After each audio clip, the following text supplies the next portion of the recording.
The world of startups was, quasi accidental. I was working at Disney, and it was a great time to be at Disney.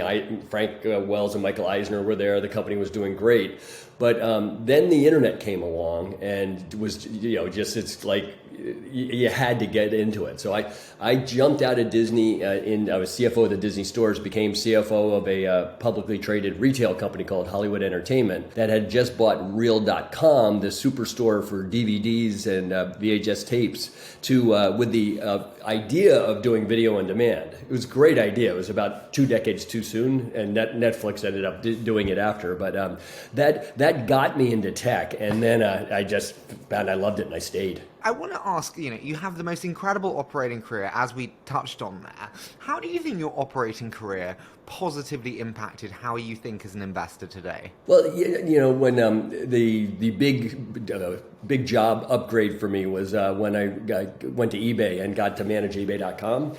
Meg Whitman was my hiring manager at Disney way back in the day, and was looking for talent, and all the talent as the bubble grew, all the talent in Silicon Valley was grabbed up. So she went and found me and brought me into Silicon Valley. And so I think doing eBay early meant there was no playbook. We had to write the playbook, and you get to know a business at such an atomical way. You're just building it from the ground up, and you're making a ton of mistakes. You're trying to correct them, and getting that level of involvement in the network effect business, I think, gave me a pretty good sense for, okay, this business has the potential to replicate that network effect. This business doesn't, and largely as an investor, I'm a kind of a one-trick pony. Everything I would like to talk about as an operator and an investor, it typically involves a network effect.